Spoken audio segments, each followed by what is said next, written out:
प्रिय छात्रों, Verde Hindi classes में आपका स्वागत है।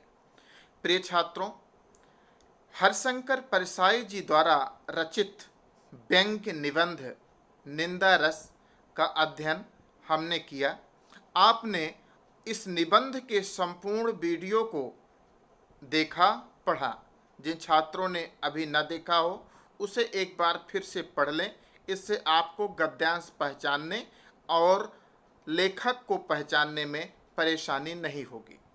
अब हम बोर्ड परीक्षा में इसके गद्यांशों पर आधारित जो प्रश्नोत्तर पूछे जाते हैं, आज हम उसको करते हैं और समझते हैं कि किस तरह से इसके गद्यांशों पर आधारित दो दो नंबर के 5 प्रश्नों का उत्तर दिया जाए, जिससे हमें पूरे के पूरे 10 अंक प्राप्त हो सकें। ये 3 प्रश्न आपको इस वीडियो के माध्यम से दिए जा रहे हैं, जो कि बोर्ड परीक्षा में पूछे जा चुके हैं। इसलिए छात्रों, आप इस पूरे वीडियो को देखें और समझें कि किस तरह से उन प्रश्नों को हमें समझना है और उनके उत्तर हमें देने हैं। प्रश्न संख्या 1 की तरफ अब हम चलते हैं। गद्यांश: अद्भुत है मेरा यह मित्र, उसके पास दोषों का कैटलॉग है। मैंने सोचा कि जब वह हर परिचित की निंदा कर रहा है तो क्यों न लगे हाथ विरोधियों की गत मैं इसके हाथ करा लूं। मैं अपने विरोधियों का नाम लेता गया।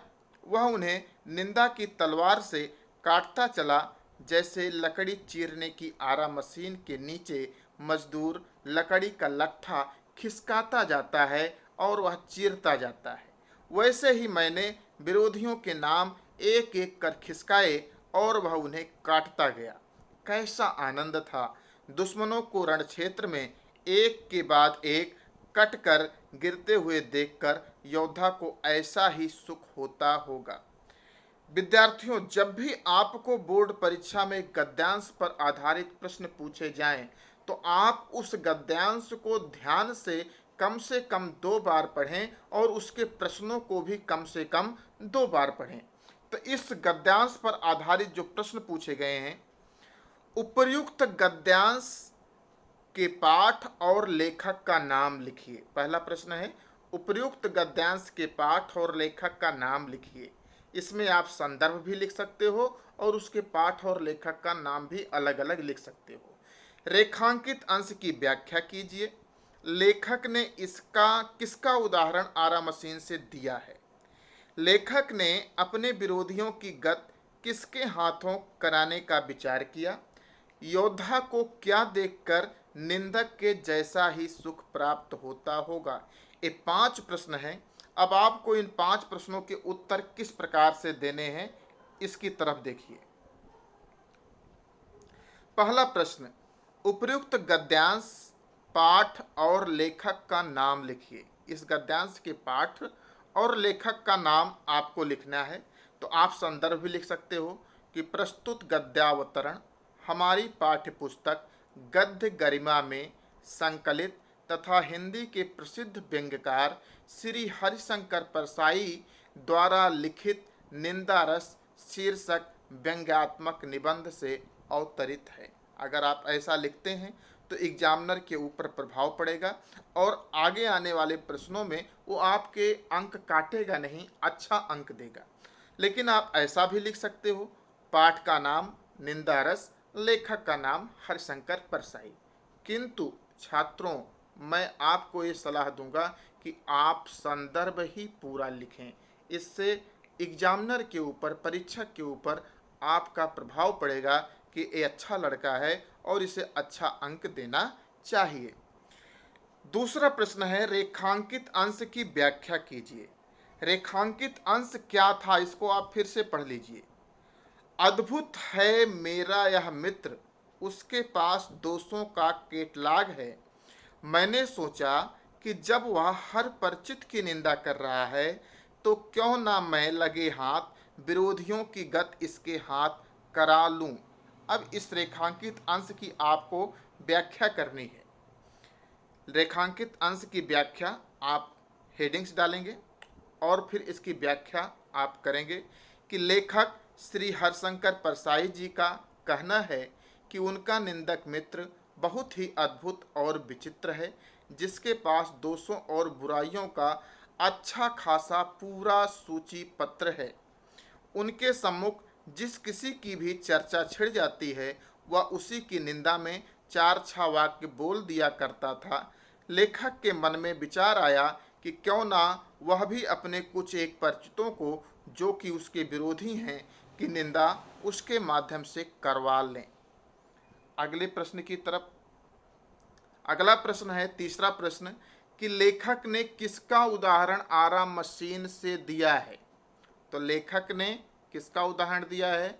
निंदक का उदाहरण, निंदकों का उदाहरण लेखक ने आराम मशीन से दिया है। अगला प्रश्न, लेखक ने अपने विरोधियों की गत किसके हाथों कराने का विचार किया। लेखक ने अपने विरोधियों की गत निंदक मित्र के हाथों कराने का विचार किया। किसके हाथों कराने का प्रश्न है, किसके हाथे कराने का? तो निंदक मित्र के हाथों कराने का विचार किया। पांचवा प्रश्न, योद्धा को क्या देखकर निंदक के जैसा ही सुख प्राप्त होता होगा। तो प्रश्न आपके गद्यांश में ही है, दुश्मनों को रण क्षेत्र में एक के बाद एक कटकर गिरते हुए देखकर योद्धा को निंदक जैसा ही सुख प्राप्त होता होगा। इस तरह से आपके 5 प्रश्न का उत्तर सही सही हो गया और इसके आपको पूरे के पूरे 10 अंक प्राप्त हो जाएंगे। चलिए एक प्रैक्टिस और प्रश्न संख्या 2 का हम करते हैं। ये भी बोर्ड परीक्षा में पूछा जा चुका है। ईर्ष्या द्वेष से प्रेरित निंदा भी होती है, लेकिन इसमें वह मजा नहीं जो मिशनरी भाव से निंदा करने में आता है। इस प्रकार का निंदक बड़ा दुखी होता है, ईर्ष्या द्वेष से 24 घंटे जलता है और निंदा का जल छिड़क कर कुछ शांति अनुभव करता है। ऐसा निंदक बड़ा दयनीय होता है। अपनी अक्षमता से पीड़ित वह बेचारा दूसरे की सक्षमता के चांद को देखकर सारी रात श्वान जैसा भौंकता है। ईर्ष्या द्वेष से प्रेरित निंदा करने वाले को कोई दंड देने की जरूरत नहीं है, वह निंदक बेचारा स्वयं दंडित होता है। आप चैन से सोइए और वह जलन के कारण सो नहीं पाता, उसे और क्या दंड चाहिए। छात्रों, ये रेखांकित अंश है कि ईर्ष्या द्वेष से प्रेरित निंदा भी होती है, लेकिन इसमें वह मजा नहीं जो मिशनरी भाव से निंदा करने में आता है। इस रेखांकित अंश की आपको प्रश्न में व्याख्या पूछी जाएगी, उसको करना है। ये जो हमने विभिन्न रंगों से कर दिया है, ये प्रश्न पूछे गए हैं कि इस प्रकार इसका निंदक बड़ा दुखी होता है। किस प्रकार का? ईर्ष्या द्वेष से प्रेरित निंदक बड़ा दुखी होता है, ईर्ष्या द्वेष में 24 घंटे जलता है और निंदा का जल छिड़ककर कुछ शांति का अनुभव करता है। इस पर भी प्रश्न पूछे गए हैं। अपनी अक्षमता से पीड़ित वह बेचारा दूसरे की सक्षमता के चांद को देखकर सारी रात श्वान जैसा, श्वान का अर्थ कुत्ता, कुत्ते जैसा भौंकता है। और ये नीचे वाले पर भी प्रश्न पूछे गए हैं कि ईर्ष्या द्वेष से प्रेरित निंदा करने वाले को कोई दंड देने की जरूरत नहीं है, वह निंदक बेचारा स्वयं दंडित होता है। चलिए हम देखते हैं इस पर प्रश्न क्या पूछे गए हैं। 5 प्रश्न, उपर्युक्त गद्यांश के पाठ और लेखक का नाम लिखिए। रेखांकित अंश की व्याख्या कीजिए। ईर्ष्या द्वेष से प्रेरित निंदक शांति का अनुभव कब करता है? किस प्रकार के निंदक को दंड देने की जरूरत नहीं होती? कारण सहित उत्तर दीजिए। अपनी अक्षमता से पीड़ित निंदक दूसरे की सक्षमता के चांद को देखकर कैसा व्यवहार करता है? अब हम इसके उत्तरों की तरफ चलते हैं। पहला प्रश्न था कि उपर्युक्त के पाठ और लेखक का नाम लिखिए। उपर्युक्त गद्यांश के पाठ का नाम और लेखक का नाम।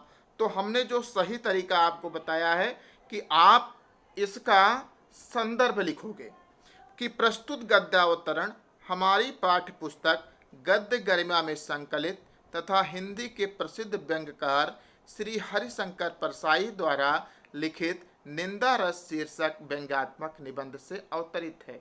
इतना आप लिख दोगे तो 2 नंबर आपको पूरे पड़ जाएंगे। ना लिख सको तो आप ऐसा भी लिख सकते हो कि पाठ का नाम निंदा रस और लेखक का नाम हरशंकर परसाई, किंतु हम ऊपर वाले को ही सजेस्ट करेंगे। इससे परीक्षक के ऊपर आपके पढ़ाई का, आपकी लेखनी का प्रभाव पड़ेगा। अब रेखांकित अंश की व्याख्या कीजिए। तो रेखांकित अंश क्या था, एक बार फिर से आप लोग देख लीजिए कि ईर्ष्या द्वेष से प्रेरित निंदा भी होती है, लेकिन इसमें वह मजा नहीं जो मिशनरी भाव से निंदा करने में आता है। इसकी व्याख्या आप लोग करोगे, हेडिंग्स पड़ेगी रेखांकित अंश की व्याख्या। आपको लिखना होगा कि लेखक ने कहा है, आप जोड़ दीजिए वहां पर, लेखक ने कहा है कि निंदा ईर्ष्या भाव से प्रेरित होती है और मिशनरी भाव से। निंदा 2 प्रकार की होती है, एक ईर्ष्या भाव से प्रेरित निंदा और एक मिशनरी भाव से प्रेरित निंदा। मिशनरी भाव से की गई निंदा बिना किसी द्वेष भाव के धर्म प्रचार जैसे पुण्य कार्य की भावना से की जाती है। अर्थात ऐसे लोगों को निंदा करनी है, उन्हें किसी से ईर्ष्या द्वेष नहीं है, वो तो मजा लेने के लिए, आनंद उठाने के लिए निंदा करते हैं। किंतु ईर्ष्या भाव से प्रेरित होकर निंदा करने में वह आनंद नहीं आता जो मिशनरी भाव से प्रेरित होकर निंदा करने में आता है, क्योंकि ईर्ष्या भाव से प्रेरित निंदक हमेशा ईर्ष्या से जलता रहता है, वह चैन से सो भी नहीं पाता। तीसरा प्रश्न इस पर पूछा गया था कि ईर्ष्या द्वेष से प्रेरित निंदक शांति का अनुभव कब करता है। उत्तर है ईर्ष्या द्वेष से प्रेरित निंदक ईर्ष्या द्वेष से 24 घंटे जलता है और निंदा का जल छिड़क कर कुछ शांति का अनुभव करता है। दूसरे की निंदा कर लेगा तो उसे कुछ शांति प्राप्त हो जाएगी। किस प्रकार के निंदक को दंड देने की कोई जरूरत नहीं होती, कारण सहित उत्तर दीजिए। गद्यांश में ही पूरा लिखा हुआ है, हमने आपको पढ़ाया भी था कि ईर्ष्या द्वेष से प्रेरित निंदक को दंड देने की कोई जरूरत नहीं होती। कारण यह है कि ऐसा निंदक बेचारा स्वयं दंडित होता है, स्वयं रात भर जलता रहता है, सो नहीं पाता, कुत्तों के समान भौंकता रहता है। अगला 5वां प्रश्न है कि अपनी अक्षमता से पीड़ित निंदक दूसरे की सक्षमता के चांद को देखकर कैसा व्यवहार करता है। उसका उत्तर भी गद्यांश में दिया गया है कि अपनी अक्षमता से पीड़ित निंदक दूसरे की सक्षमता के चांद को देखकर सारी रात श्वान जैसा भौंकता रहता है, कुत्ते जैसा भौंकता रहता है, उसे नींद नहीं आती, वो जलता रहता है। अब 5 प्रश्न हो गए, आपके 10 अंक यहाँ पर पूरे प्राप्त हो जाएंगे अगर आपने सही सही उत्तर इसका दे दिया। एक गद्यांश और उसका उदाहरण जो कि बोर्ड परीक्षा में ही पूछा गया है, उसको भी देख लेते हैं। गद्यांश है कि निंदा का उद्गम ही हीनता और कमजोरी से होता है। मनुष्य अपनी हीनता से दबता है, वह दूसरों की निंदा करके ऐसा अनुभव करता है कि वह सब निकृष्ट हैं और वह उनसे अच्छा है। उसके अहंग की इससे तुष्टि होती है। बड़ी लकीर को कुछ मिटाकर छोटी लकीर बड़ी बनती है। ज्यों ज्यों कर्म क्षीण होता जाता है त्यों तो निंदा की प्रवृत्ति बढ़ती जाती है। कठिन कर्म ही ईर्ष्या द्वेष और इनसे उत्पन्न निंदा को मारता है। इंद्र बड़ा ईर्ष्यालु माना जाता है क्योंकि वह निठल्ला है। स्वर्ग में देवताओं को बिना उगाया अन्न, बिन बनाया महल और बिन बोए फल मिलते हैं। अकर्मण्यता में उन्हें अप्रतिष्ठित होने का भय बना रहता है, इसलिए कर्मी मनुष्य से उन्हें ईर्ष्या होती है। प्रिय विद्यार्थियों, ये जो कलर्ड किए गए हैं इस पर आधारित प्रश्न पूछे गए हैं कि निंदा का उद्गम किससे होता है, हीनता और कमजोरी से। गद्यांश में ही दिया गया है, यही उठा के आपको उत्तर लिख देना है। वह दूसरों की निंदा करके ऐसा अनुभव करता है कि वह सब निकृष्ट हैं और वह उनसे अच्छा है। वह कौन? निंदक। निंदक दूसरों की निंदा करके ऐसा अनुभव करता है कि बाकी सब निकृष्ट हैं और वह उनसे अच्छा है। इससे उसके अहम की तुष्टि होती है। और इंद्र को बड़ा ईर्ष्यालु माना जाता है क्योंकि वह निठल्ला है। इस पर भी आधारित इस गद्यांश में प्रश्न पूछे गए हैं। अब इसमें ये जो है रेखांकित वाक्य है, इसकी आपको व्याख्या करनी है कि इंद्र बड़ा ईर्ष्यालु माना जाता है क्योंकि वह निठल्ला है। स्वर्ग में देवताओं को बिना उगाया अन्न, बिन बनाया महल और बिन बोए फल मिलते हैं। अकर्मण्यता में उन्हें अप्रतिष्ठित होने का भय बना रहता है, इसलिए कर्मी मनुष्य से उन्हें ईर्ष्या होती है। तो चलिए हम देखते हैं इस पर प्रश्न क्या पूछे गए हैं। पहला प्रश्न वही सामान्य प्रश्न है कि उपर्युक्त गद्यांश के पाठ और लेखक का नाम लिखिए, जिसको आप लिखना भली भांति सीख चुके हो। दूसरा प्रश्न, रेखांकित अंश की व्याख्या कीजिए। तीसरा, निंदा का उद्गम कहाँ से होता है। फिर निंदक व्यक्ति दूसरों की निंदा करके कैसा अनुभव करता है। इंद्र को ईर्ष्यालु क्यों माना जाता है। ये 5 प्रश्न बोर्ड परीक्षा में आ चुके हैं, पूछे गए थे इस तरह के गद्यांश पर।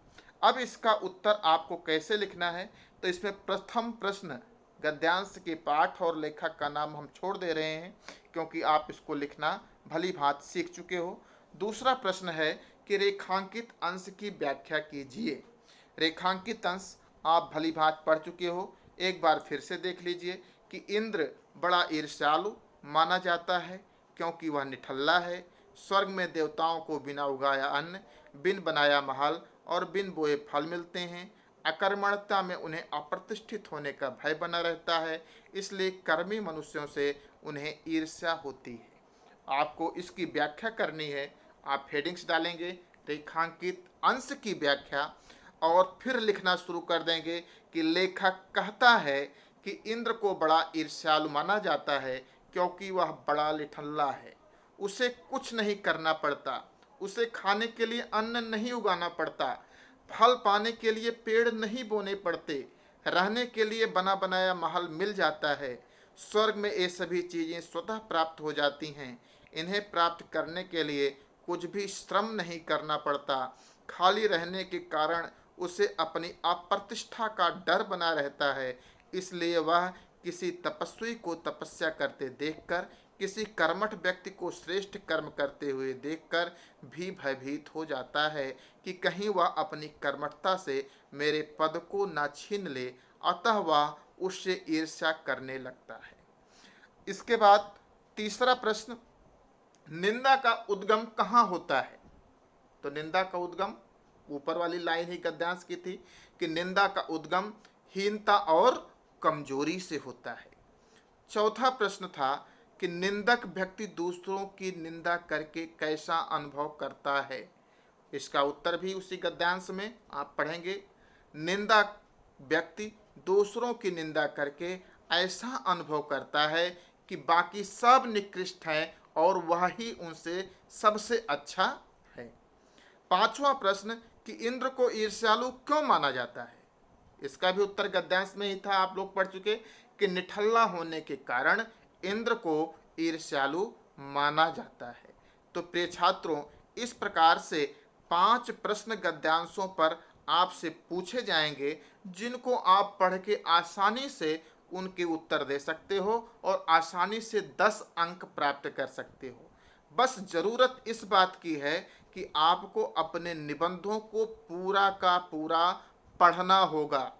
हम जानते हैं कि आप नहीं पढ़ पाते हो या नहीं पढ़ने मन लगता, इसीलिए हमने आपको पूरे के पूरे निबंध को पढ़कर उसकी अर्थ सहित व्याख्या भी आपको समझाई है। आप उसे अवश्य पढ़िए, तभी आप इन 5 प्रश्नों का उत्तर सही तरह से दे पाएंगे और आगामी आने वाली बोर्ड परीक्षा में आपको अच्छे से अच्छा अंक प्राप्त होगा। इन्हीं शुभकामनाओं के साथ मैं आपके भविष्य की उज्जवल कामना करता हूँ।